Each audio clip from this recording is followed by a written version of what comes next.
근데 이 사람은 천주교 신자도 아니야. 천주교 신자도 아닌데 이 대장암이 걸렸는데 열어보니까 직장암이 걸렸는데 대장까지 다 퍼진 거야. 그래서 의사가 다시 덮은 거예요. 그리고 딱 왔는데 몸무게가 30kg야. 30kg. 30kg면은 항암을 못 한대요. 40kg가 넘어야지 항암을 한다는 거예요. 근데 이분이 2달밖에 못 산다고 그러는데 내가 2달 있다가 죽을 거라면 병원에서 죽고 싶진 않더래요. 그러니까 2달 동안 먹지도 입지도 못했던 거야. 이 자매가. 그래갖고 이제 생태마을에 8월 달에 온 거야. 우리 생태마을에 머물고 싶어갖고. 경치 좋은 데서 개신교 신자야. 하나님 찬양하고 죽겠다고. 그래갖고 이제 내가 이제 만나러 나가려고 그랬더니 직원들이 신부님 받지 말라고. 지금 방이 예약이 이미 10월, 11월 달까지 다 차가고 그분이 받으면 안 된다고. 절대 받지 말라고 그러는 거예요. 내가 또 마음이 약해갖고 잘 받거든요. 그러니까 이제 직원들이 이제 그 마음 약해질까봐 받지 말라고. 근데 내가 딱 마당에 나가서 그 자매를 딱 봤는데 이뻐.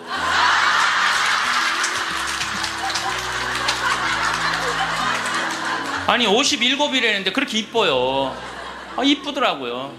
그러니까 난 서 있지를 못하는 거야. 2달 동안 입지도 먹지도 못했으니까. 너무 이쁘더라고요. 그래서 신부님 나 2달밖에 안 남았는데 여기 있고 싶다고 좀. 그래서 내가 직원들한테 야 죽은 사람 소원도 들어준다는데 산 사람 소원 하나 못 들어주냐? 저는 저도 뭐 아주 뭐 그런 거하고 상관없는 이 위암 아주 초기 환자였어요. 그래서 위를 3분의 1을 잘라냈어요. 근데 5년 전이죠 이제. 그런데 내가 그러고 난 다음에 사는 게 모든 게 감사해. 살아있는 게 감사해. 살아있는 게. 내가 제일 그 삶을 많이 누리고 느끼고 살고는 있지만은 제일 행복할 때가 언제냐면은 이제 아침에 읍내 목욕하러 나가요. 이제 우리는 읍내 목욕탕이 이제 한 8km 되니까 운전을 한 10분 정도 하면은 목욕탕에 6시에 딱 가면은 우리 또 시골은요 전날 청소하는 사람이 다 탕을 닦아놓고 물을 안 받아놓고 가요. 내가 딱 가면은 탕에 물을 내가 제일 먼저 물을 틀어서 물을 받아. 그래갖고 이제 물을 받아갖고 샤워를 하고 탕 안에 그 제일 깨끗한 찬물에 몸을 촥 담그면은요 온몸이 너무 편안한 거야. 거기서 이제 묵주기도 5단을 일단 하고 묵주기도 5단을 하고 이제 나와서 딱 운전을 하고 그 평창 읍내에서부터 우리 집까지 오는 길이 내내 옆에 강이 있어요. 딱 하면요 아침에 물 한 개가 산에 쫙 걸려 있고 백로가 쫙 날아가고 강물 소리 듣고 그 바람을 맞고 있으면요 살아있는 게 이렇게 행복한 거구나. 이게 돈 드는 일이 아니에요. 우리가 삶을 얼마든지 누리고 느끼고 생명을 누리고 살 수 있어. 우리가 그걸 할 줄 모르는 게 문제인 거예요. 할 줄 모르는 게.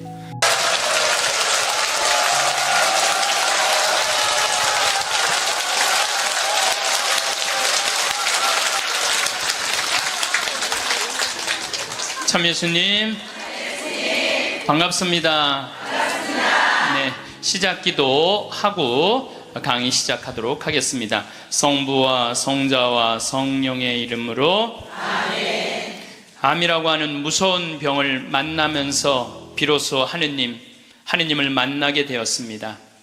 관념이나 추상적인 존재로서가 아니라 매일매일의 삶과 고통 속에서요 이전에 중요하다고 생각했던 것들이 얼마나 덧없음도 알게 되었고 저를 겸손하게 만드신다는 걸 감사하고 있습니다. 이 세상에서 내가 누구인지 하느님과 나의 관계에서 보다 깊이 이해하게 되었습니다. 내 자신의 한계를 처절하게 경험했고 깊은 실망도 알게 되었습니다. 그럼에도 희망이 얼마나 소중한 것인지 조금 알게 된 것 같아요. 그리고 항상 사람들 속에서 서로를 보살피며 살아야 한다는 것을 비로소 알게 되었습니다. 영광이 성부와 성자와 성령께 성과 같이 이제와 항상 영원히 아멘. 네, 참 예수님. 네, 우리가 항상 죽기 전에 후회를 참 많이 합니다.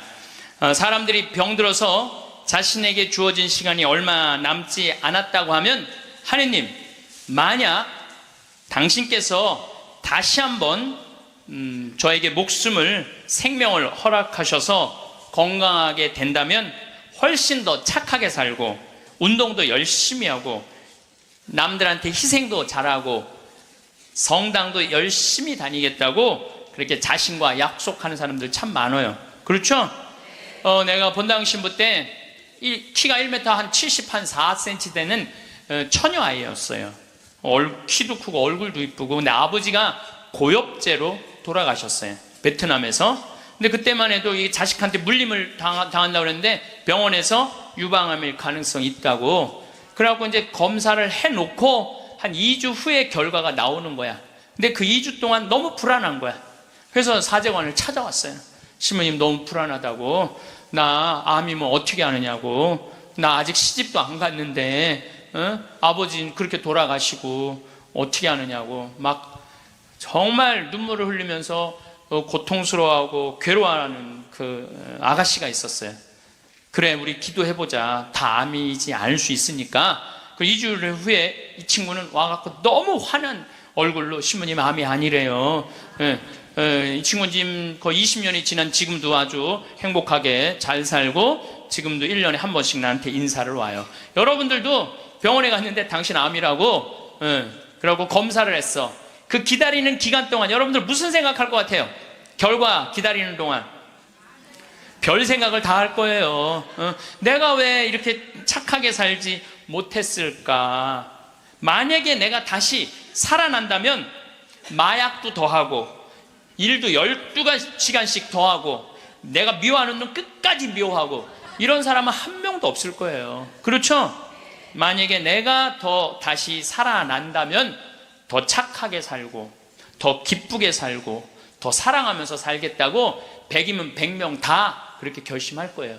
내가 만약에 암이 아니라면.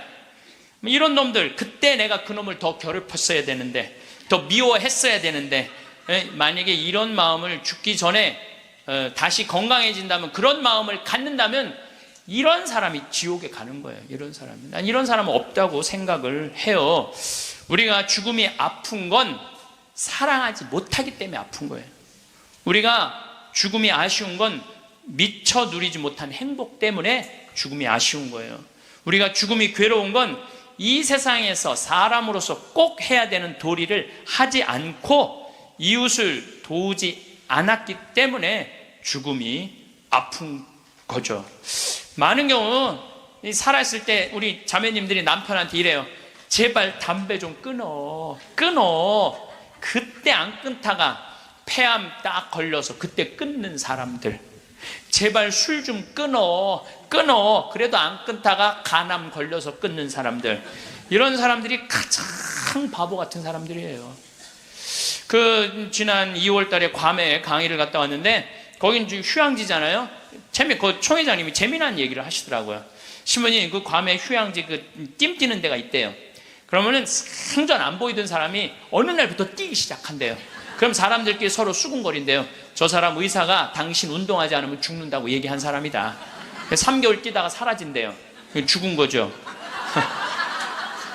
여러분들, 운동도요 평상시에 하는 거예요. 평상시에 병 걸려서 암 걸려서 하는 게 아니고 뭐든지 지금 해야 돼. 사랑도 나중에 하지 말고 지금 하고, 술도 나중에 끊지 말고 지금 끊고, 담배도 어떻게 나중에 끊지 말고 지금 끊고, 성주순례도 나중에 가지 말고 지금 가야 된다는 거예요. 사랑도 그래요. 많은 사람들이 왜 나를 아무도 사랑해주지 않지? 나 같은 거한테는 관심도 없네. 나같이 못생기고 뚱뚱하고 능력 없는 나한테 관심 가져주는 사람 하나도 없네. 이러고 맨날 울고 우울증에 걸리는 사람들이 있어요. 여러분들, 많은 사람들이 저한테 그래요. 신부님은 사랑을 많이 받아서 그런 말씀, 우리들 마음을 이해를 못한다고. 여러분들, 제가 사랑만 받을까요? 저도 노력 무지하게 해요. 사랑하려고 노력을 해요. 여러분들, 아무것도 안 하고 사랑만 해줘, 사랑만 해줘. 그런 사람 사랑스러워요, 안 사랑스러워요? 노력하는 사람이 사랑도 받는 거예요. 그냥 무조건 가만히 있는데 누가 나를 사랑해줘요? 사랑도 열심히 하면 다. 낭만적인 사람은요, 잘생기고 이쁜 사람이 낭만적인 사랑하는 거 아니에요. 내가 신부 막 됐을 때 어머니 아버지 모시고 강릉 쪽으로 놀러를 갔는데, 하여튼 부부가 놀러를 왔는데 남자는 참 잘생겼는데 여자는 도저히 아닌 얼굴이야. 근데 남편이 나한테 사진을 찍어달라고 그러는데, 여보 이리 와. 그리고 아내를 탁 안는데 나 같으면 도저히 못 안을 것 같은데, 그 얼굴을 보고는 그 남편은 너무 귀중하게 아내를 안는 거예요. 그래서 사진을 찍으면서도 참 신기하다. 어떻게 저게 가능하지? 근데 한 50대 후반쯤 된 분들이었어요. 근데 제가 요즘 그 부부를 이해를 하기 시작을 해요. 요즘 그래서 그렇게 남편이 소중하게 대했구나, 이게 이해가 돼요. 왜? 가만히 생각을 해보니까 요즘 이렇게 우리 자매님들 이렇게 뭐 한 결혼 30년 된 자매님들 이렇게 보면은요, 그 남편한테 정성스럽게 하고 자식 잘 키우고 살림살이 내조한 그런 분들은요, 얼굴이 잘생기고 못생기고의 문제가 아니야. 남자가 이렇게 바라봤을 때, 그래 나하고 함께 인생을 같이 왔구나, 그 자체로 소중한 거야. 이쁘고 그게 상관이 없더라고. 요즘 이제 나이를 먹으니까 그게 이해가 되더라고요. 그래서 그렇게 끌어안고 참 웃으면서 그 아내를 바라봤구나. 사랑은요, 잘생기고 예쁜 여자가 하는 게 아니에요. 마음이 따뜻한 사람들이 하는 게 사랑이에요. 신부님, 저는 얼굴이 못생겨갖고 아무도 저를 바라봐주는 사람이 없어요. 여러분들, 얼굴이 못생겨갖고 아무도 자기를 사랑해주지 않으면 방법이 있어요. 자기가 자기를 사랑해주면 돼요. 자기가 자기를 사랑해주면 되잖아요. 남이 사랑해줄 때 기다리면 그거 힘들어요. 내가 나를 아끼고 사랑해주면 빛이 나. 빛이 나면 사람들은 나한테 다가오게 돼 있는 거예요. 그래서 우리는 하여튼 죽기 전에 생이별하는 거, 사랑도 못하고 뭐 이래서 죽는 게 싫어.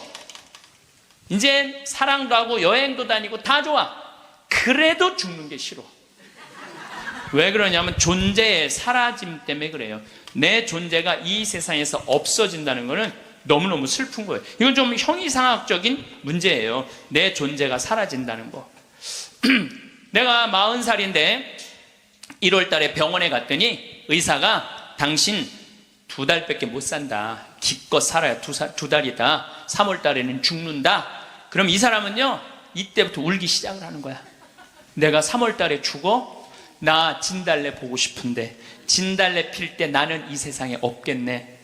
나 여의도 벚꽃 구경 가고 싶은데 벚꽃 필 때 난 이 세상에 없겠네. 나 목련 보고 싶은데 목련 필 때 난 이 세상에 없겠네. 그리고 우는 사람 참 많아요. 나 생태마을에 있으니까 암 환자들 많이 오잖아요. 그래갖고 막 울며 불며, 신부님 난 아직 어디도 못 가봤고 제주도도 못 가봤고 바다도 못 가봤고 근데 나 죽는다고 막 울며 불며 하는 사람들 참 많아요. 한 분이 그 암 환자는 잊지를 못하겠어요. 암 진단을 받고 영등포에 역에 딱 섰는데 온 세상이 찬란해 보이더래. 온 세상에 막 딱 했는데 리아카를 끌고 가는 할아버지가 너무 멋있어 보이더래. 저 할아버지는 살아서 생명을 누리고 살고 있구나. 저 할아버지는 생명을 누리고 살고 있구나. 그 할아버지가 그렇게 힘차 보이더래. 이 포장마차에서 떡볶이하고 오뎅을 끓이느냐고 땀을 흘리는 그 아줌마에 너무 부럽더래. 그리고 버스가 온다고 막 버스 잡는다고 막 사람들이 뛰어갈 때 생명이 막 흘러 넘치더래요. 난 이제 이 세상에 더 이상 없겠구나. 이런 세상에 함께 할 수 없구나. 내 존재가 잊혀진다는 거, 내 존재가 사라진다는 건 너무너무 슬픈 거예요. 근데 여러분들, 제가 진리 하나 알려드릴게요. 우리 인간은요, 죽기 전까지는요 절대 안 죽어요.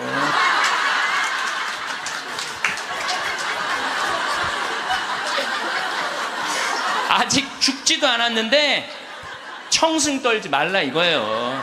죽지도 않았는데 청승 떨지 말라는 거예요. 근데 많은 사람은 아직 죽지도 않았는데 죽은 것처럼 사는 사람들 많아요. 난 죽을 거다, 죽을 거다. 그래서 암 환자들도 두 종류가 있어요. 살아있는 동안 즐겁게 살다가 죽는 사람이 있고, 아직 죽지도 않았는데 죽은 것처럼 죽다가 살다가 죽는 사람이 있다니까요. 그래서 죽기 전까지는 절대 안 죽어요.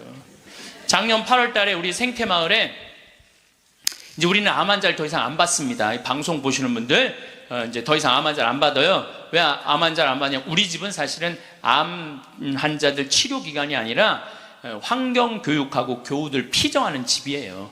근데 워낙 먹을거리가 좋고 이래서 내가 암 환자들을 받았는데, 요즘은 피정하겠다는 분들이 너무 많이 와서 그분들은 전부 다 청주 꽃마을로 가라고 그래요. 거기 이제 암 환자 전문 기관이니까. 그래서 암 환자를 안 받는데 작년 8월 달에 암 환자가 또 왔어요. 근데 이 사람은 천주교 신자도 아니야. 천주교 신자도 아닌데 이 대장암이 걸렸는데 열어보니까 직장암이 걸렸는데 대장까지 다 퍼진 거야. 그래서 의사가 다시 덮은 거예요.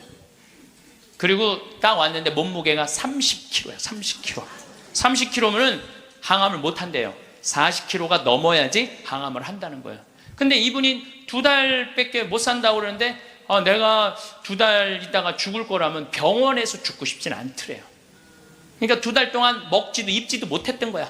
이 자매가. 그래갖고 이제 생태마을에 8월 달에 온 거야. 우리 생태마을에 머물고 싶어갖고. 경치 좋은 데서 개신교 신자야. 하나님 찬양하고 죽겠다고. 응. 그래갖고 이제 내가 이제 만나러 나가려고 그랬더니 직원들이 신부님 받지 말라고. 지금 방이 예약이 이미 10월, 11월 달까지 다 차가고 그분이 받으면 안 된다고. 절대 받지 말라고 그러는 거예요. 내가 또 마음이 약해갖고 잘 받거든요. 그러니까 이제 직원들이 이제 그 마음 약해질까봐 받지 말라고. 근데 내가 딱 마당에 나가서 그 자매를 딱 봤는데 이뻐.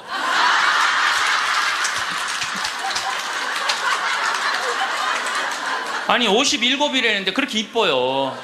이쁘더라고요. 그러니까 난 서 있지를 못하는 거야. 2달 동안 입지도 먹지도 못했으니까. 너무 이쁘더라고요. 그래서 신부님 나 2달밖에 안 남았는데 여기 있고 싶다고 좀. 그래서 내가 직원들한테 야 죽은 사람 소원도 들어준다는데 산 사람 소원 하나 못 들어주냐? 그 침대 있는 방 그거 내주자. 그리고 우리가 8월 9월 추석 들어있으니까 그땐 손님이 좀 뜸하지 않느냐. 그래서 받자. 받았어요.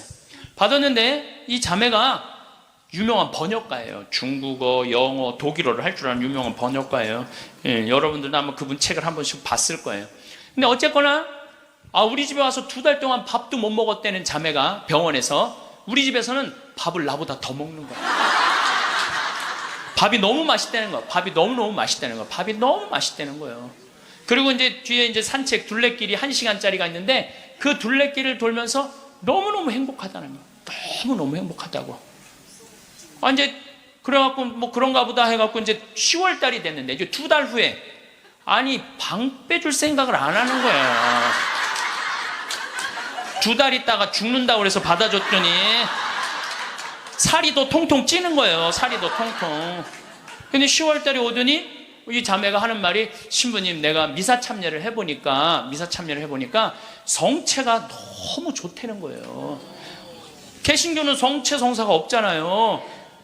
예수님을 몸 안으로 영한다는 게 여러분들 참 여러분들은 행복한 사람들이에요. 여러분들 사랑은 뭐냐면요, 사랑은 같이 있고 싶은 거야. 여러분들 1살 2살짜리 애 낳았을 때 걔 보고 있으면 같이 있고 싶으면 같이 안고 싶어요. 너무 사랑스럽죠? 네, 같이 있고 싶어서 뭐라 그러냐면 눈에 넣어도 안 아프다 그래. 이 눈에 티끌 하나만 들어가도 막 난리를 쳤는데 이만한 걸 눈에 넣어도 안 아프다 그래. 이게 보통 이게 그것처럼 사랑스러워. 눈에 넣어도 그 큰 거를 넣어도 안 아프다는 얘기예요. 근데 예수님은 우리랑 너무 같이 있고 싶은 거야. 눈에 넣어도 안 아픈 게 아니라 그걸 뛰어넘어서 너무 같이 있고 아예 안에 들어가서 살고 싶은 거야. 우리 안에. 그래서 성체로 우리 안에 들어와서 살고 있는 거예요. 그 행복한 신비를 여러분들은 매일매일 경험하는 거예요. 근데 우리 자매가 이렇게 보면서 나도 성체 영하고 싶다는 거예요. 세례를 받아야 되는데 근데 동생이 목사님이야. 그 동생하고 상의를 했대요. 나 거기 가고 세례 받고 싶다고. 천주교 세례. 근데 이 목사님이 한술 더 뜨는 거야. 누나 가고 기분도 좋고 몸도 좋아지니까 세례 그냥 받으라고. 천주교 큰 집이나 마찬가지니까 세례 받으라고. 그래갖고 이제 데레사로 세례를 줬어요. 데레사로. 그러니까 데레사가 이제 매 시간마다 나한테 와서 강의 듣잖아. 앉아갖고. 근데 똑같은 걸 듣는데도 똑같이 웃기대. 그 자매가 웃지. 밥 먹지, 공기 마시지, 예수님 먹지, 좋다는 건 다 하는 거, 좋다는 건 다 하는 거예요.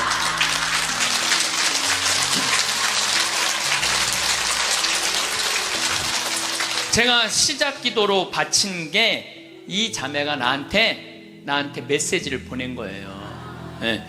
암이라고 하는 무서운 병을 만나면서 비로소 하느님을 만나게 되었습니다. 그 전까지는 교회도 잘 안 나갔대요. 관념이나 추상적인 존재로서가 아니라 매일매일의 삶과 고통 속에서 이전에 중요하다고 생각했던 것들이 얼마나 덧없음도 알게 되었고, 저를 겸손하게 만드신다는 걸 감사하고 있습니다. 이 세상에서 내가 누구인지 하느님과 나의 관계에 대해 보다 깊이 이해하게 되었습니다. 나 자신의 한계를 처절하게 경험했고 깊은 실망도 알게 되었습니다. 그럼에도 희망이 얼마나 소중한 것인지 조금 알게 된 것 같아요. 그리고 항상 사람들 속에서 서로 보살피며 살아야 한다는 것을 비로소 알게 되었습니다. 우리 생태마을에서 살면서요, 너무너무 삶을, 그리고 이분이 그런 거예요. 2달 동안 그냥 하느님 속에서 살다가 죽겠다고 찬양하면서, 그러면서 점점 건강이, 12월 달이 돼도 방 뺄 생각을 안 하는 거예요. 온몸에 암이 다 퍼졌다는 사람이. 그래서 이제 12월 마지막 제주는 내가 너무 강의가 많으니까 이제 마지막 제주는 쉬어요. 오늘부터 21일까지 하루도 안 쉬고 강의를 하는 거예요. 21일까지. 그러니까 대림 여러분들 피정한다고 그냥 여기서 부르고 저기서 부르고 그러니까 근데 예수님 내가 그래 대림 때 항상 예수님이 난 12월 10일 날 태어났으면 좋겠어. 너무 힘들어. 그래서 25일부터 30일까지는 제가 쉬어요. 근데 쉬면서 이제 평창에 이제 오늘도 새벽에 눈이 와갖고 그냥 직원들이 눈을 다 쓸었거든요. 그래서 이제 마지막 주 쉬면서 집에서 뭐 할 일이 별로 없잖아요, 또. 그러니까 우리 직원들한테 저녁 먹고, 야, 영화 보러 나가자. 우린 또 영화를 보려면 원주로 나가야 돼. 1시간 한 20분 정도 운전을 해서 영화를 딱 이제 보러 갔는데, 직원들 다 데려가는데 테레사가 눈에 밟히는 거야. 혼자 놔두고 가기가 그렇잖아요, 그 큰 건물에. 그래서 테레사도 같이 가자. 그래서 이제 테레사하고 같이 영화를 보러 갔어요. 근데 내가 영화를 보러 갔는데 영화를 잘못 골랐어. 영화를 이렇게 단편 영화를 골라야 되는데 1년에 한 편씩 나오는 영화에 2편을 데려간 거예요. 반지의 제왕, 호비 뜻밖의 여정, 스마우그의 폐허라는 2편을 데려간 거예요. 이 난쟁이들이 잃었던 왕국을 찾으려고 막 하다가 보물을 찾아야 되는데 그 굴 속에 용을 깨우면 안 되는 거야. 근데 용을 깨운 거야. 화가 난 용이 팍 날개를 펼치고 이제 마을을 다 불살려고 날개를 딱 펼치고 입을 쫙 벌리다가 영화가 끝나요. 이건 이제 언제 봐야 되느냐면 내년에 봐야 되는 거, 내년에. 영화가 끝나고 테레사한테 미안하더라고. 테레사한테 이제 언제 죽을지 모르는 테레사를 데리고 와갖고 그걸, 그래서 내가 빈말로 테레사한테 얘기했어. 테레사, 우리 내년에 누구 또 보러 오자. 난 빈말로 얘기했는데 테레사는 진지하게, 네 신부님 또 보러 와요 그러는 거예요. 그러나 한 1, 2월 달 해외 강의 성지순례 때문에 생태마을을 2달 동안 비웠어요. 2달 만에 왔는데 테레사가 30kg짜리 테레사가 42kg가 된 거예요. 얼굴이 삐쩍 말랐을 때도 이뻤는데 완전히 얼굴이 우리 집에 왔을 땐 흑 색깔이었는데 복사꽃 색깔로 바뀐 거야. 그런데 그 테레사는 그렇게 좋아졌다가 지난 10월 마지막 주에 세상을 떠났어요. 떠났는데 이제 제가 세브란스 병원에 갔는데 그 딸 셋, 아들 하나 있는 집이에요. 근데 막내 여동생이 그 언니 마지막 임종을 지켰는데 그 목사님도 제가 만났어요. 근데 그분들이 이런 얘기를 저한테 전해주더라고요. 신부님, 우리 언니가 50, 이제 거의 60까지 산 거죠. 이 평생 살면서 지난 1년처럼 행복했던 적이 없었다는 거예요. 너무 행복하게 살다가 세상을 떠났다는 거예요. 그리고 마지막에 이제 임종하던 날도 예수님 감사합니다. 이거를 계속 입에 계속 하면서 예수님 감사합니다. 자기 1년 동안 너무 산 게 행복했고 당신 만나러 가서 감사하다는 거예요. 계속 그러고 세상을 떠났다는 거예요. 그래서 저는 사는 것 같이 살다가 죽는 사람은 죽어도 살아요. 그렇죠? 근데 이 세상을 죽는 것 같이 사는 사람은 죽어도 죽어요. 죽어도 죽는 거예요. 그래서 데레사가 그렇게 참 예쁜 모습으로 세상을 떠나는 걸 보면서 우리가 오래 사는 게 문제가 아니야. 사는 날까지 즐겁게 사는 게 행복한 거예요. 우리 그 데레사가 마지막에 나한테 보낸 메시지가 있어요. 내가 끝기도에 할 거지만 지금 다시 한번 읽어드릴게요. 누군가 제게 제일 좋아하는 게 무엇이냐고 묻는다면 즉시 하늘을 바라보는 것이라고 답할 거예요. 우리 생태마을에서 이렇게 하늘을 바라보는 모습이 너무너무 행복했대요. 하늘이 파란 하늘을 바라보는 게. 새벽 하늘, 해질녘, 하늘 낮과 밤의 하늘을요. 하늘은 늘 자유롭고 무한하며 아름다워요. 하늘을 보면 주님께 삶을 주신 그 사랑에 감격해서 울고 싶고 웃고 싶어요. 하늘을 바라볼 수 있게 하신 그 사랑이 감사합니다 라고 이렇게 나한테 아름다운 많은 시들을 보내면서 번역가였으니까 이렇게 해서 이제 데레사는 세상을 떠났어요. 여러분들 죽음을 미리 앞당겨서 죽지는 마세요. 살아있는 동안 삶을 즐기고 죽을 때 죽음을 받아들이는 훈련이 필요합니다. 저는 저도 아주 그런 거하고 상관없는 이 위암 아주 초기 환자였어요. 그래서 위를 3분의 1을 잘라냈어요. 근데 5년 전이죠 이제. 그런데 내가 그러고 난 다음에 사는 게 모든 게 감사해. 살아있는 게 감사해. 살아있는 게. 내가 제일 그 삶을 많이 누리고 느끼고 살고는 있지만은 제일 행복할 때가 언제냐면은 이제 아침에 읍내 목욕하러 나가요. 이제 우리는 읍내 목욕탕이 이제 한 8km 되니까 운전을 한 10분 정도 하면은 목욕탕에 6시에 딱 가면은 우리 또 시골은요 전날 청소하는 사람이 다 탕을 닦아놓고 물을 안 받아놓고 가요. 내가 딱 가면은 탕에 물을 내가 제일 먼저 물을 틀어서 물을 받아. 그래갖고 이제 물을 받아갖고 샤워를 하고 탕 안에 그 제일 깨끗한 첫물에 몸을 쫙 담그면은요 온몸이 너무 편안한 거야. 거기서 이제 묵주기도 5단을 일단 하고 묵주기도 5단을 하고 이제 나와서 다 운전을 하고 평창 읍내에서부터 우리 집까지 오는 길이 내내 옆에 강이 있어요. 딱 하면요 아침에 물 한 개가 산에 쫙 걸려있고 백로가 쫙 날아가고 강물 소리 듣고 그 바람을 맞고 있으면요 살아있는 게 이렇게 행복한 거구나. 이게 돈 드는 일이 아니에요. 우리가 삶을 얼마든지 누리고 느끼고 생명을 누리고 살 수 있어. 우리가 그걸 할 줄 모르는 게 문제인 거예요. 할 줄 모르는 게. 여러분들도 오늘 이렇게 와서 강의 들으니까 삶이 생명감이 좀 느껴지지 않아요? 네. 그래서 집에 있으면 안 되는 거예요. 집을 나가야 되는 거 무조건. 네. 집에 있으면 우울증밖에 걸릴 게 없는 거예요. 네. 제가 여러분들 죽을 때 가족들 모아놓고 나는 내가 처음 자전거 탈 때 아빠가 뒤에서 잡아주고 너 혼자 이렇게 자전거 처음 탔을 때 아빠는 얼마나 행복했는지 몰라. 죽을 때 아빠가 자식한테 이렇게 얘기하는 거죠. 내가 너희들 손잡고 우리 생태마을 국장하고 아들들하고 3, 4년 전에 스페인 산티아고 600km를 걸었어요. 우리 국장은 한 달 동안. 그게 내가 보기에는 죽을 때 내가 너희들하고 그때 걸었을 때 너무너무 행복했어. 이런 말을 할 때 여러분들 멋있게 죽는 거예요. 안 죽으려고 이리 도망다니고 저리 도망다니고 그냥 풀뿌리 캐먹고 그냥 죽은 건지 산 건지도 모르고 그냥 이러고 살다가 죽지 말라는 거예요. 여러분들. 김수환 추기경님이 돌아가실 때 고맙습니다. 사랑하십시오. 참 멋있게 죽잖아요. 여러분들도 죽을 때 좀 제발 멋있게 죽어. 죽을 때 좀 멋있게 죽어야 될 것 같아요. 내가 지난 6월 달에 필라델피아에 강의를 갔었어요.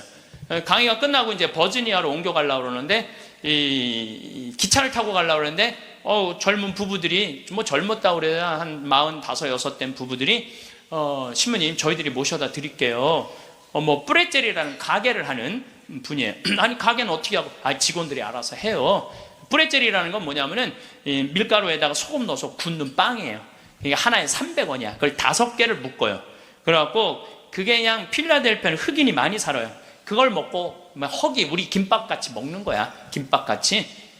그래서 이제 그럼 고맙다고 한 3시간 반, 4시간 걸리는 거리니까 차를 타고 하는데 이런 얘기 저런 얘기, 이민 중에 어려웠던 얘기, 행복했던 얘기 많이 하는데 참 그 두 부부가 나한테 기가 막힌 얘기를 해주더라고요.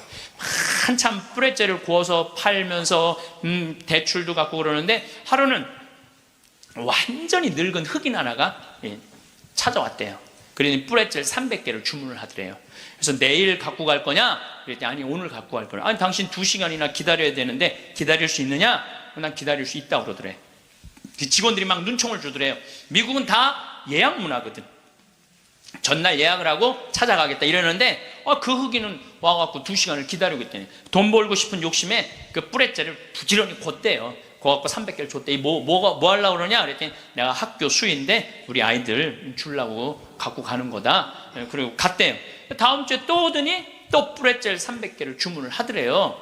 화가 나더래요. 이게 무시하는 것도 아니고 이 바쁜데 뿌레첼을 300개를 또 주문하네. 당신 기다릴 수 있겠냐? 나 기다리겠다고 여기서. 그래갖고 고소 줬대. 근데 그 다음 주에 또 오더니 뿌레첼 300개를 또 고달라고 그러더래. 그래서 물어봤대요. 너 이름이 뭐냐? 그랬더니 미스터 윌리래. 미스터 윌리. 미국이 지금 예약 문화인데 당신은 왜 예약도 안 하고 우리를 힘들게 하느냐? 그랬더니 미스터 윌리라는 늙은 흑인이 하는 말이 나는 예약을 할 수 없는 사람이다. 왜 예약을 못하냐? 난 지금 암이 걸려갖고 오늘 죽을지 내일 죽을지 모른다. 그런데 내가 어렸을 때 뿌레첼이란 빵을 먹고 허기를 때웠다. 지금도 이 얘네들은 그 필라델피아 아이들은 얘네들은 아버지 날 어머니 날이 따로 있어요. 그럼 그거 하나를 사서 아버지한테 보낸대요. 그걸 옛날 생각하고 그걸 맛있게 먹는데. 그러니까 나도 어렸을 때 이 뿌레첼이란 빵을 먹고 허기를 때우고 했는데 지금 내가 수의로 있는 이 학교에 아이들도 아침을 못 먹고 오는 애들이 참 많다. 그래서 내가 마지막에 죽기 전에 그럼 너 학교 심부름이 아니냐? 그래도 심부름이 아니다. 내 돈으로 마지막에 이 아이들한테 거의 $300나 되는 돈을 계속 해갖고 아이들한테 나눠준다는 거예요. 그래서 나는 언제 죽을지 모르기 때문에 예약을 할 수가 없다. 그리고는 다시는 안 왔대요. 죽은 거지. 그러니까 미국 사람은 죽을 때도 멋있게 죽어. 저는 여러분들도 좀 죽을 때 좀 멋있게 죽었으면 좋겠어. 좀 내가 어디 선물을 갖고 가고 어디 선물을 좀 주고 죽는 그런 모습이 좀 있었으면 좋을 것 같아요. 그래서 이제 우리가 죽을 때 멋있게 죽으려면 잘 살아야 돼. 잘 살아야 돼. 그래서 저는 여러분들 우리가 잘 살려면 삶을 계획을 잘 세워야 돼. 계획이 없는 삶은요 잘 살 수가 없어요. 여러분들 인생 계획 어떻게 잘 세워져 있어요? 네. 아유 신부님 무슨 계획이 있어. 다 살았는데. 천만의 말씀이요. 여기 다 산 분 한 분도 안 계세요. 제가 얘기했죠. 죽기 전까지는 절대 안 죽는다고. 그러니까 계획이 있으셔야 된다니까. 저는 신학생 때 세미나를 하는데 앞으로 주 5일제가 된다는 거예요. 주 5일제. 그럼 토요일날 일요일날 교우들 성당 안 나온다는 거예요. 경치 좋은데 구경 가느냐고 성당에 안 다닌다는 거예요. 프랑스가 신자 비율이 97%인데 주 5일제 실시하고 미사 참여율이 8%로 떨어져요.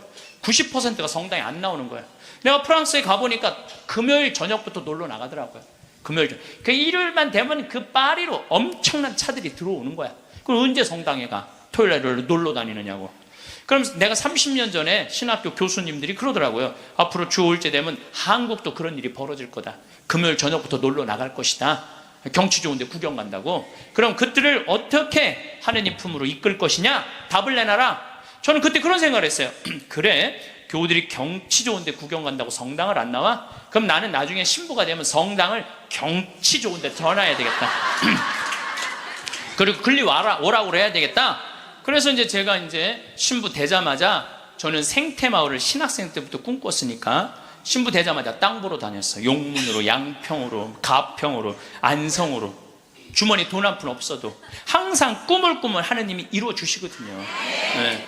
월요일날 나한테 40억 봉헌한 분도 내가 아프리카 잠비아에 농업대학 세운다는 꿈을 꾼 거예요.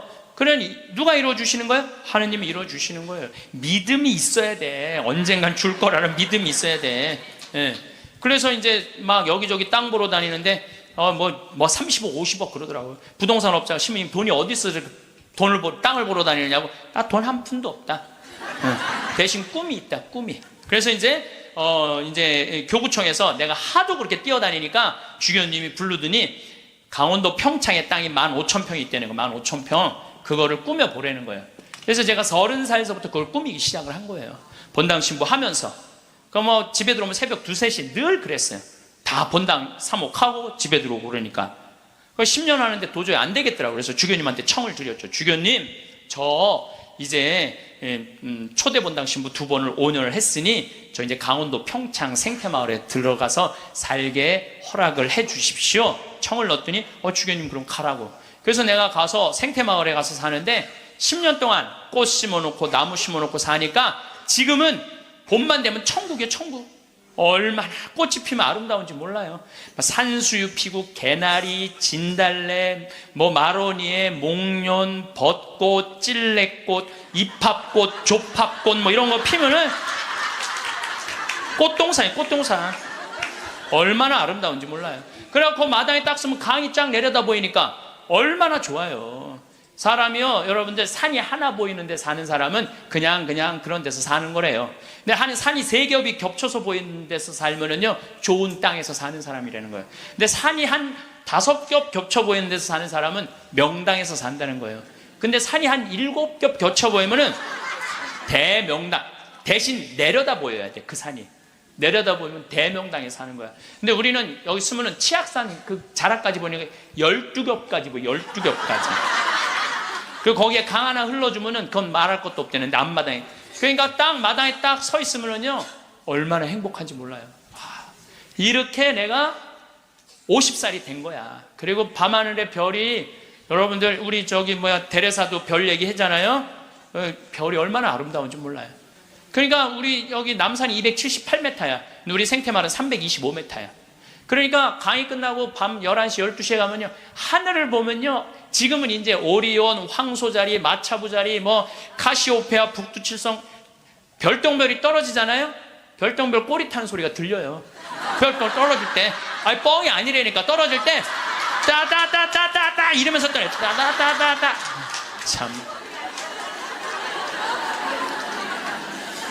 이렇게 내 청춘 50이 됐어, 내가. 그랬더니 교구청에서 부르더니 황 신부님, 그 평창 생태마을 꾸민 경험을 가지고 여주의 땅이 15만 8천 평이 있대. 15만 8천 평. 여기 10배야. 평창보다 10배. 그거를 좀 꾸미라는 거야. 4년 전에. 그래갖고 내가 여주 이제 군청에 들어갔더니 신부님 거기는 안 되는 데라는 거예요. 안 되는. 왜 안 되느냐? 여기는 수질관리 지역이기 때문에 한강 2km밖에 안 남았기 때문에 여긴 이렇게 큰 건물을 허가를 해줄 수가 없다는 거예요. 난 너무 하고 싶은데 허가 받을 수 있는 길이 뭐냐? 그랬더니 국회에 올라가래요. 국회에서 해결해 줘야 된대. 우린 또 그렇게 되면 바로 해요. 국회 갔어요. 그래갖고 해당 지역 국회의원을 만났어요.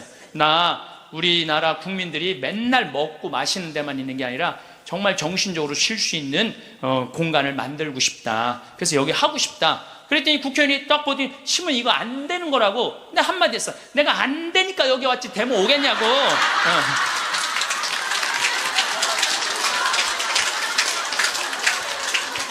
그때 마침 그 국회의원이 아주 열심한 천주교 교우였어. 고민을 많이 하더라고요. 그러더니 그러면은 군수님하고 얘기를 해보고 연락을 드리겠다고. 그래서 이제 기다렸죠. 일주일 후에 연락도 빨리 오더라고. 아주 능력 있는 국회의원이야 보니까. 전화 오대. 신부님, 우리가 군수님하고 거기 이제 폐수 처리 용량이라는 게 있어요. 그거를 할당을 해주기로 했다고. 열심히 해보시라고. 나는 그냥 그러면 끝나는 줄 알았어요. 너무 좋았는데 이게 또 이제 다시 허가 기간이 경기도청으로 넘어가는 거야. 경기도청에 가니까 이게 또 난감한 거야. 근데 마침 내가 또 경기도 기관장들한테 아침 먹고 하는 강의를 했었어요. 도지사 있고 뭐 법원장, 경찰청장, 무슨 뭐 세무서장, 뭐 국회의원들, 뭐 또 뭐 무슨 시장들 다 모였는데 강의를 아침에 하는데 끝나고 난 다음에 도지사님이 차 한 잔 마시자고 그래서 마시면서 이 도지사님이 그러더라고요. 신부님, 되게 기관장들이기 때문에 아침 먹고 다 간대. 근데 끝까지 들은 게 신부님이 처음이라는 거야.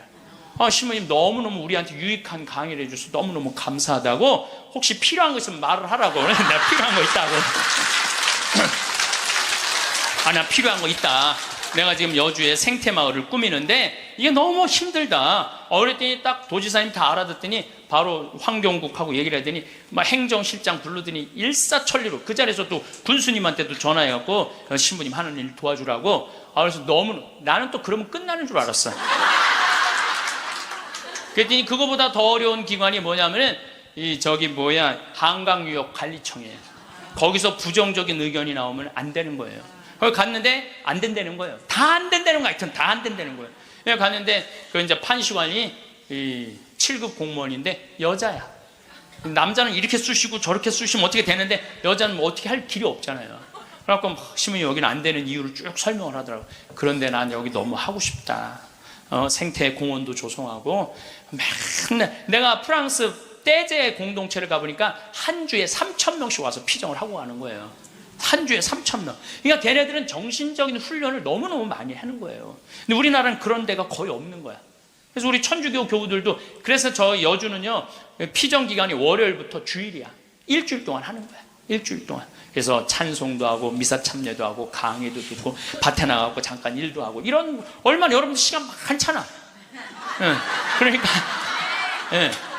가격은 최대한 낮추면서 우리 교우들이 그런 정신적인 걸 하고 싶다. 그랬더니 신부님 사실은 저는 신자도 아니고 우리 엄마 아버지도 신자가 아닌데 신부님 우리 엄마 아버지가 평화방송만 본다는 거예요. 신부님 강의만. 자기도 몇 번 봤대. 봤는데 신부님 생각이 좋아서 내가 긍정 의견을 내겠다고. 넘을 산을 다 넘은 거야. 얼마나 행복한지 몰라요. 그런데 진짜 큰 산이 하나 있더라고. 주민들이 결사 반대하는 거예요. 주민들이 한 105호 정도 되는데 그 부평리 주민들이 안 된다. 결사 반대를. 그래서 야 이거 결사 반대하면 안 되는데 그래갖고 내가 이제 주민들 이제 마을회관에 만나자 그랬어요. 딱 만났는데 눈빛이 결사항전의 눈빛이 있더라고요. 결사항전의 눈빛이. 그래서 그럼 한번 왜 반대하시는지 말씀을 해보라고. 근데 여러분들 우리가요 협상을 할 때는요 먼저 말하면 안 돼요. 항상 상대방이 어떤 지금 기분으로 반대를 하는지 얘기를 들어봐야 돼. 그래서 내가 또 생명을 살리는 말씀 말 작년에 강의할 때 대화하는 방법 알려줬잖아요. 내가 그렇게 1년을 말을 했는데 대화를 못 하겠어요. 그래서 이제 겸손하게 앉아서 어르신들이 말씀하시는데 말씀 다 맞는 말씀이더라고요. 그리고 말씀을 들을 때는 눈빛을 깔아야 돼. 일단 이렇게. 그리고 말씀할 때마다 어떻게 고개를 끄덕여야 돼요. 이게 존중이에요. 존중. 1시간 동안 제가 계속 맞는 말씀이라고 의견을 받아들이겠다고, 맞는 말씀이라고 받아들이겠다고. 근데 다 얘기하고 그럼 신부님 여기다 왜 하려고 그러느냐고. 내가 또 이제 말할 기회를 주신 거 아니에요. 내가 또 일단 말을 하면 이게 얼마나 대단해요. 그래서 30분 말씀을 드렸지. 30분 말씀을 드렸더니 주민들이 눈빛이 싹 풀리더라고요. 그러면은 신부님 한번 해보시라고. 근데 내가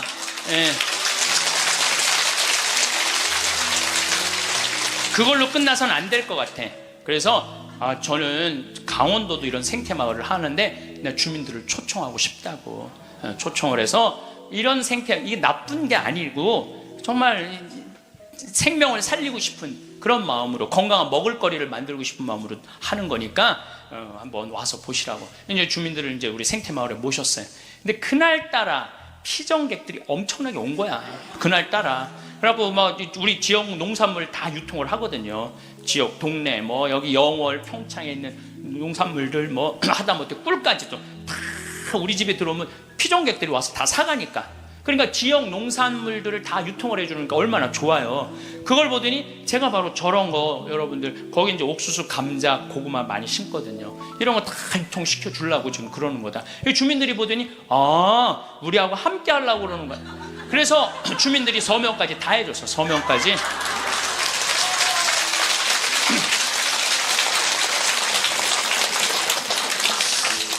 나는 보통 텔레비전 보면 막 반대할 때 막 결사 반대 막 피 같은 거 막 써놓고 막 그리고 서로 막 죽기 살기 까무러치기로 싸우는 거 보면 이해가 안 돼. 왜 말로 하면 될 걸 왜 싸우는지 이해가 안 돼.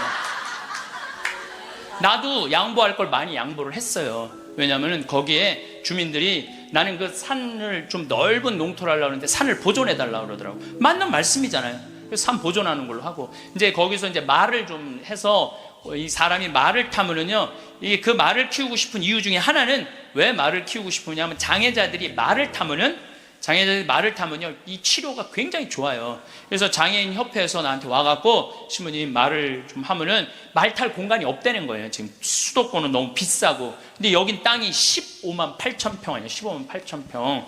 그러니까 좀 해달라고 그래서 그거 하려고 그랬는데 말똥 냄새가 마을에 오면 불편하다. 그것도 내가 포기했어요. 그러니까 원하는 걸 다 해준 거죠. 내 것만 한데, 협상이라는 거죠. 내 걸 포기하는 게 협상이에요. 그래갖고 이제 아마 내년부터 이제 생태마을을 이제 꾸미게 될 거예요. 그러니까 난 60살까지 일이 기다리고 있는 거예요. 60살까지. 남들은 60살 되면 명퇴한다, 조퇴한다 그러는데 나는 일이 기다리고 있으니까 얼마나 좋아. 사람은요, 꿈꾸는 사람이 행복한 거예요. 꿈꾸는 사람이. 여러분들 과거에 매달린 사람 불행하세요. 과거. 내가 그때 이 인간을 만나지 말았어야 되는데. 여러분들 그거 후회해봐야 그 인생 돌이켜져요? 돌이켜지는 게 아니에요. 우리가 과거에 매달린 사람이 우울증에 걸린다니까요. 그때 내가 삼성전자 주식을 사뒀어야 되는데 3만 원 할 때 사뒀었는데 3만 원 할 때 3만 원 할 때 사뒀으면은 지금 150만 원 왔다 갔다 하잖아요. 3억 저기 막 3억 원어치 사놨으면 150억 된 거 아니야. 150억. 여러분들 아까도 말씀드렸지만 과거에 집착하는 사람은요 불행한 사람이에요. 과거에 내가 아주대학 환경공학과 대학원 다녔거든요. 거기 너무너무 재미난 일거리가 있어요. 하나가 뭐냐면은 거기 옆에 유신고등학교라고 있었어요. 근데 지금은 아주 좋은 고등학교였는데 처음에 이제 막 그 지역에서 막 아주 시골에서 이제 오는 애들이 꼴뚱한 애들이 참 많은 거예요. 담임 선생님이 그랬대요. 이 바보들아, 저기 뭐야, 이 등록금 학비 이거 있으면 앞에 땅, 그때 거기가 한 평에 100원 했거든요.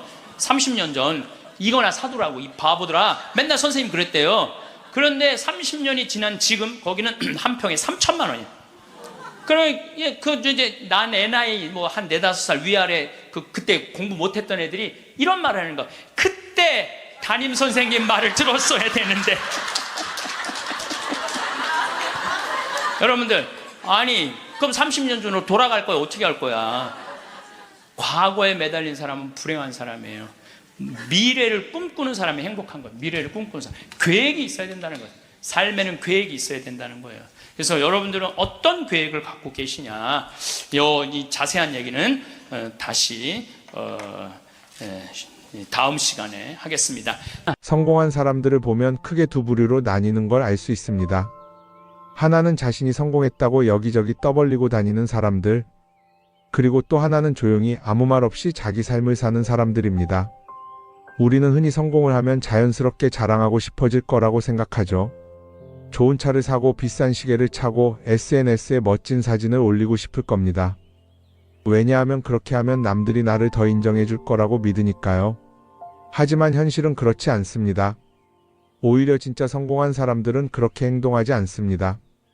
왜냐하면 보여줄 필요가 없기 때문입니다. 돈이 많다고, 높은 자리에 있다고, 유명하다고 해서 굳이 그걸 드러낼 필요는 없습니다. 그걸 아는 사람들은 이미 알고 있고 모르는 사람들은 알 필요가 없죠. 그런데도 굳이나 성공했다고 떠드는 사람들이 있습니다. 그런 사람들은 왜 그럴까요? 간단합니다. 그 사람들은 사실 그렇게까지 성공한 게 아니기 때문입니다. 우리는 종종 SNS에서 성공한 사람들을 봅니다. 해외여행을 가고 고급 레스토랑에서 밥을 먹고 멋진 차를 타고 다니는 모습? 그런데 가만히 보면 그런 걸 보여주는 사람들은 언제나 뭔가를 팔고 있습니다. 강의를 팔든 자기 브랜드를 홍보하든 아니면 단순히 자기 자존감을 유지하려고 하든 간에 결국 목적이 있는 거죠. 진짜 부자들은 그렇게 하지 않습니다. 오히려 조용히 아무도 모르게 자기 일을 합니다. 왜냐하면 자랑해서 얻을 게 없기 때문입니다. 오히려 괜히 잘난 척했다가 사람들에게 이용당하거나 시기와 질투를 받거나 쓸데없는 오해를 사는 게 더 피곤합니다. 이건 단순한 돈 이야기가 아닙니다. 사회적인 성공을 이룬 사람들도 마찬가지입니다. 진짜 실력 있는 사람들은 자기 실력을 굳이 떠벌리지 않습니다. 왜냐하면 그럴 필요가 없으니까요. 자기 분야에서 최고라면 사람들이 먼저 알아서 찾아옵니다. 반대로 실력이 부족한 사람일수록 자기를 포장하려고 애씁니다. 우리가 흔히 듣는 말이 있죠. 빈 수레가 요란하다. 이 말이 괜히 있는 게 아닙니다. 정말 내실이 있는 사람들은 굳이 시끄럽게 굴지 않습니다. 반대로 겉만 번지르르한 사람들은 자기가 얼마나 대단한지 떠들고 다닙니다. 이걸 좀 더 현실적인 예로 들어볼까요? 동창회에 나가면 꼭 이런 사람이 있습니다. 옛날에는 별거 아니었는데 갑자기 잘 됐다고 나타나서 자기가 얼마나 성공했는지 자랑하는 사람. 처음에는 다들 와 대단하다 하고 들어주지만 시간이 지나면 어떨까요? 대부분 속으로 이렇게 생각할 겁니다. 저 사람 뭐 저렇게까지 티를 내? 결국 그런 사람은 점점 멀어지게 됩니다. 반면에 정말 성공한 사람들은 조용합니다. 굳이 자기가 어떻게 살고 있는지 설명하지 않죠. 그런 사람들은 오히려 주변에서 먼저 알아보고 자연스럽게 존경을 받습니다. 그게 진짜 성공입니다. 그럼 우리는 어떻게 해야 할까요? 내가 뭔가를 이루었을 때 굳이 남들에게 알릴 필요가 있을까요? 물론 가까운 사람들에게 좋은 소식을 전하는 건 좋습니다. 하지만 굳이 모든 사람들에게 나 이렇게 잘 살고 있어요 하고 알릴 필요는 없습니다. 그런 행동은 결국 나에게 득이 되지 않습니다. 성공이라는 건 원래 조용한 겁니다. 내가 잘 되고 있으면 주변 사람들이 자연스럽게 알게 됩니다. 굳이 내가 말하지 않아도 내 행동과 태도에서 묻어나오게 되어 있습니다. 그러니 굳이 보여주려고 애쓰지 마세요. 오히려 그게 더 진짜 성공한 사람의 태도입니다. 사람은 사회적 동물이라고 하잖아요. 혼자 살아갈 수 없고 결국 사람과의 관계 속에서 기쁨도 얻고 때로는 상처도 받습니다. 그런데 한 가지 생각해 볼 게 있어요. 우리가 정말 인간관계가 필요해서 맺고 있는 걸까요? 아니면 그냥 그래야 한다고 배워서 어쩔 수 없이 유지하고 있는 걸까요? 어릴 땐 친구 많으면 좋다고 하죠. 사회생활에서도 인맥이 중요하다는 말을 많이 합니다. 그런데 정작 주변을 보면요, 인간관계가 넓은 사람일수록 스트레스를 더 많이 받아요. 전화벨이 울릴 때마다 이번엔 또 무슨 부탁일까 싶고 단체 채팅방에서 메시지가 올 때마다 이걸 또 어떻게 대답해야 하나 고민하죠. 관계가 많아질수록 책임과 피로도 함께 늘어나는 겁니다. 어떤 사람들은 인간관계를 줄이면 외롭지 않겠냐고 해요. 그런데 가만히 생각해보면 진짜 외로움을 느끼는 순간이 언제인지 아세요? 오히려 불필요한 인간관계 속에 있을 때입니다. 같이 밥을 먹고 얘기를 나누는데도 뭔가 허전하고 대화가 컥 돌고 속마음을 나누지도 못할 때, 그럴 때 우리가 더 외롭다고 느끼죠. 그렇다고 당장 인간관계를 다 끊어버릴 순 없겠죠. 하지만 적어도 내가 정말 소중하게 여겨야 할 관계와 그냥 관성적으로 유지하는 관계는 구분할 필요가 있습니다. 예를 들어 매번 나한테 부탁만 하고 정작 내가 어려울 땐 연락 한 번 없는 사람. 내가 실수하면 뒷담화를 하면서 내 앞에서는 웃는 사람. 이런 관계를 굳이 계속 이어갈 이유가 있을까요? 가끔은 이런 경험도 있을 거예요. 우연히 어떤 사람과 친해졌는데 만난 지 얼마 되지도 않았는데 너무 많은 걸 털어놓는 사람들 있죠. 자기 속사정부터 가족 문제, 직장 고민까지 쏟아내는 사람들. 이런 경우 두 가지의 가능성이 큽니다. 하나는 그냥 감정적으로 의존할 사람이 필요해서일 수도 있고 또 하나는 내가 믿을 만한 사람인지 떠보는 걸 수도 있어요. 어떤 경우든 이런 관계는 오래가기 어렵습니다. 사실 친밀함이라는 건 시간이 필요한 법이에요. 적당한 거리를 두고 천천히 서로를 알아가야 하는데 초반부터 급격하게 가까워진 관계는 쉽게 무너지는 경우가 많습니다. 처음엔 친하다고 생각했는데 어느 순간 사소한 일로 틀어지고 결국 남보다 못한 사이가 되는 거죠. 그러면 인간관계를 어떻게 해야 할까요? 답은 간단합니다. 억지로 맺지 말고 굳이 유지하려고도 하지 않는 거예요. 내가 편한 관계라면 자연스럽게 이어질 것이고 그렇지 않다면 서서히 멀어질 겁니다. 그리고 그걸 억지로 붙잡지 않아도 괜찮습니다. 관계를 유지하는데 에너지를 쓰기보다는 정말 소중한 관계에 집중하는 게 더 낫지 않을까요? 어떤 사람은 내가 인간관계를 줄이면 나중에 나 혼자 남는 거 아니냐 걱정하기도 해요. 그런데 생각해보면요, 진짜 나를 위하는 사람은 많지 않아요. 인간관계를 줄인다고 해서 완전히 혼자가 되는 게 아닙니다. 오히려 불필요한 관계를 정리하고 나면 남아있는 관계들이 더 단단해지고 가치 있게 느껴질 겁니다. 예전엔 인맥이 자산이라는 말을 많이 했어요. 그런데 요즘은 꼭 그렇지도 않죠. 오히려 불필요한 인간관계가 많으면 그게 짐이 될 수도 있어요. 적당한 거리, 적당한 선. 이걸 잘 지키는 게 결국엔 가장 편한 인간관계를 유지하는 방법 아닐까요? 한번 곰곰이 생각해 보세요. 지금 내 주변에 있는 사람들 중에서 내가 정말 편하게 만날 수 있는 사람이 몇 명이나 되는지, 내가 억지로 맞춰주고 있는 관계는 없는지, 관계를 줄이면요, 외로워지는 게 아니라 오히려 더 자유로워집니다. 그리고 자유로워진 만큼 내 인생에서 정말 중요한 것에 집중할 수 있게 됩니다.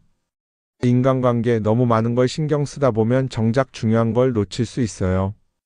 그러니까 이제는 한 번쯤 정리해보는 것도 나쁘지 않을 겁니다. 사람들이 돈을 많이 벌고 싶어 하는 이유가 뭘까요?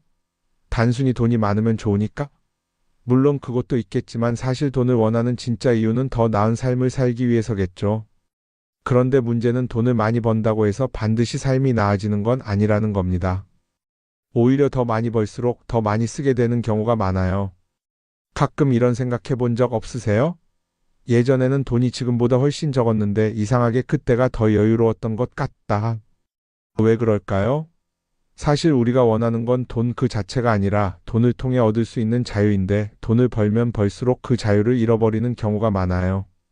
더 좋은 차, 더 좋은 집, 더 좋은 옷을 사면서 점점 더 많은 돈이 필요해지고 결국엔 돈을 벌기 위해 또다시 일해야 하는 악순환에 빠지게 되는 거죠.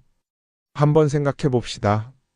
우리가 정말 필요해서 뭔가를 사는 경우가 얼마나 될까요?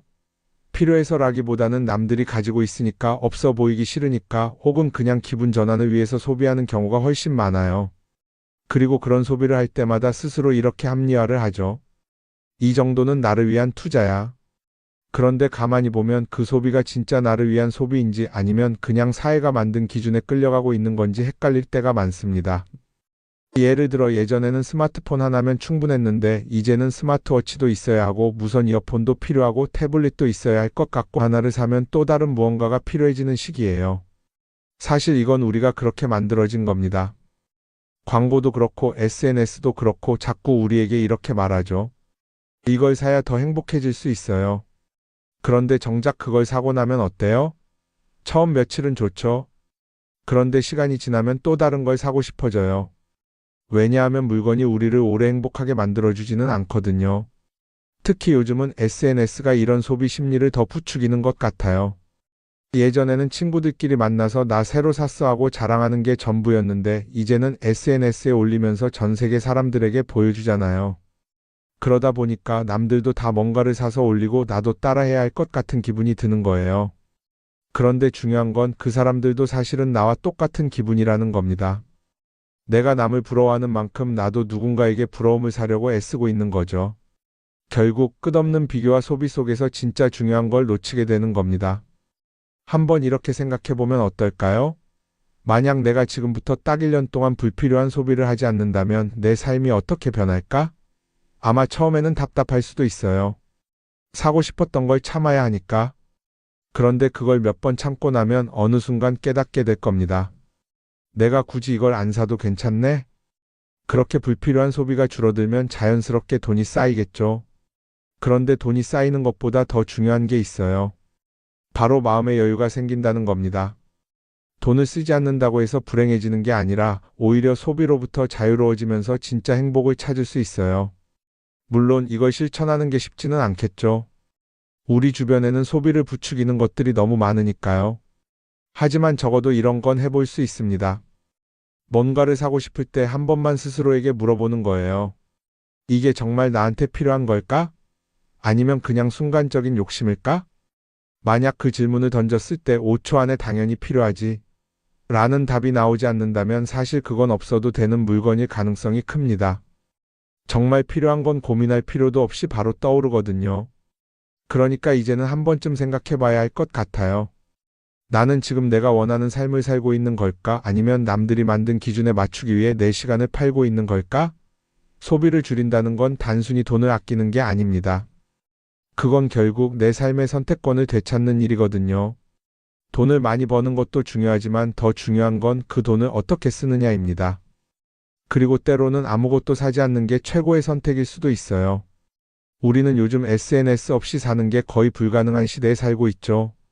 아침에 눈 뜨자마자 휴대폰을 확인하고 출근길에도 SNS를 보고 잠들기 전까지도 계속 들여다봅니다. 그러면서 남들이 어떻게 사는지 보고 나도 모르게 비교하게 되고 때로는 초조해지기도 하죠. SNS에 올라오는 사진들 한번 보세요. 맛집에서 멋진 음식을 먹고 해외여행을 다니고 좋은 옷을 입고 성공한 삶을 사는 사람들. 그런데 가만히 보면 이 사람들이 정말 행복해서 저런 사진을 올리는 걸까요? 아니면 그냥 행복해 보이고 싶은 걸까요? 실제로 SNS에 가장 많이 올라오는 사진이 뭔지 아세요? 남들이 부러워할 만한 순간들입니다. 집에서 편하게 쉬고 있는 모습이나 출근길에 지친 얼굴, 어제 먹다 남은 배달 음식 사진 같은 건 잘 안 올리죠. 대신 멋진 레스토랑, 명품 가방, 고급 호텔 같은 것들이 올라옵니다. 왜 그럴까요? 결국 SNS는 보여주기 위한 공간이기 때문입니다. 여기서 중요한 게 있어요. 우리가 SNS에서 보는 건 그 사람의 삶 전체가 아니라 편집된 일부 장면이라는 겁니다. SNS는 마치 한 편의 다큐멘터리나 영화처럼 잘 꾸며진 장면들만 보여줍니다. 그런데도 우리는 그걸 보면서 아, 저 사람은 나보다 더 행복하구나 하고 착각하죠. 예를 들어 SNS에서 한 친구가 해외여행을 가서 아름다운 풍경을 찍어 올렸다고 해볼게요. 우리는 그걸 보면서 부럽다, 나도 저렇게 살고 싶다라고 생각하겠죠. 그런데 정작 그 친구는 사진을 찍고 나서도 일 때문에 스트레스를 받고 있을 수도 있고 여행 비용을 감당하느라 카드가 걱정을 하고 있을 수도 있습니다. 그 부분은 우리는 알 수가 없죠. 그런데 문제는 이렇게 남들과 비교하는 습관이 쌓이면 결국 내 삶이 초라하게 느껴진다는 겁니다. 원래는 그냥 조용히 살아도 괜찮았는데 SNS를 보고 나면 나만 뒤처지는 것 같고 뭔가를 더 해야 할 것 같고 괜히 불안해지죠. SNS는 기본적으로 사람들의 비교 심리를 자극합니다. 남들이 가진 걸 나도 갖고 싶게 만들고 남들이 하는 걸 나도 해야 할 것 같은 기분이 들게 만들죠. 그러다 보니 필요하지도 않은 걸 사게 되고 무리해서라도 화려한 곳에 가게 되고 남들에게 보여주기 위해 사는 삶을 살게 됩니다. 그럼 어떻게 해야 할까요? 사실 정답은 간단합니다. SNS에서 보이는 것들을 곧이곧대로 믿지 않는 것입니다. 그리고 더 중요한 건 남과 비교하는 걸 멈추는 것이에요. 어떤 사람이 비싼 차를 타고 다닌다고 해서 그 사람이 꼭 행복한 건 아닙니다. 좋은 차를 타고 다니지만 밤마다 사업 걱정에 잠 못 이루는 사람도 많아요. 반대로 대중교통을 이용하지만 마음 편하게 사는 사람도 있죠. 결국 행복은 보이는 것이 아니라 느끼는 것입니다. SNS를 덜 보면 덜 불행해진다는 연구 결과도 있어요. 하루 종일 남의 삶을 보면서 비교하는 시간을 줄이면 내 삶에 집중할 수 있는 시간이 많아지는 겁니다. SNS를 완전히 끊을 필요는 없지만 최소한 그 안에 있는 것들이 전부 진짜라고 생각하지 않는 태도는 필요합니다. 우리는 누구나 자신만의 속도로 살아가고 있어요. 남들은 남들대로 사는 거고 나는 나대로 살면 됩니다. SNS에서 남들의 화려한 모습을 볼 때마다 한 번쯤 이렇게 생각해 보세요. 이건 그 사람이 보여주고 싶은 삶일 뿐이다. 그러면 조금은 편해질 겁니다. 사람들은 다들 자기 인생을 살아간다고 생각하죠. 그런데 가만 보면 정말 자기 인생을 사는 사람이 얼마나 될까요? 많은 사람들이 사실은 남이 만들어 놓은 기준에 맞춰서 살고 있어요. 좋은 대학, 좋은 직장, 좋은 차, 좋은 집. 다들 이런 걸 목표로 삼지만 정작 내가 원하는 삶이 뭔지 깊이 생각해 본 적이 없는 경우가 많아요. 이건 어릴 때부터 교육받아온 방식과도 관련이 있어요. 우리는 어릴 때부터 이렇게 살아야 한다는 틀 안에서 자라죠. 공부 열심히 해서 좋은 성적을 받아야 하고 좋은 직장을 가져야 하고 결혼도 적당한 때에 해야 하고 마치 인생이 정해진 수순이라도 있는 것처럼요. 그러다 보니 나 스스로 정말 원하는 걸 고민하기보다는 그냥 남들이 정해놓은 목표를 따라가게 돼요. 그런데 이렇게 남의 기준에 맞춰서 살다 보면 어느 순간 공허함을 느끼게 됩니다. 이게 정말 내가 원했던 삶인가? 하는 의문이 들 때가 오죠. 어릴 땐 성적이 목표였고 사회에 나와서는 연봉이 목표였고 결혼하고 나서는 아이 교육이 목표였는데 그 목표를 이루고 나면 허무한 거예요. 계속 뭔가를 이루긴 했는데 정작 나는 어디에 있는지 모르겠는 거죠. 진짜 중요한 건 내가 원하는 게 뭔지를 아는 것이에요. 그런데 이게 쉽지 않죠. 오랫동안 남의 기준대로 살아왔기 때문에 막상 내가 정말 원하는 게 뭐지? 하고 물어보면 선뜻 대답하기 어려운 경우가 많아요. 하지만 이 질문을 하지 않으면 우리는 평생 남이 정한 기준 속에서 살게 됩니다. 그럼 어떻게 해야 할까요? 첫 번째로 필요한 건 내가 왜 이런 생각을 하게 됐는지 스스로 점검하는 거예요. 예를 들어 내가 비싼 차를 사고 싶다고 생각한다면 그게 정말 내 필요 때문인지 아니면 남들에게 잘 보이기 위해서인지 한번 따져봐야 해요. 만약 남들이 나를 어떻게 볼까 하는 게 더 중요하다면 그건 내 기준이 아니라 사회가 만들어 놓은 기준일 가능성이 큽니다. 두 번째는 다른 사람의 의견에 휘둘리지 않는 연습을 하는 거예요. 우리는 살아가면서 끊임없이 남들의 평가를 받죠. 그 나이에 그런 걸 시작한다고? 지금 그게 가능하겠어? 이런 말들이 우리를 흔들어 놓습니다.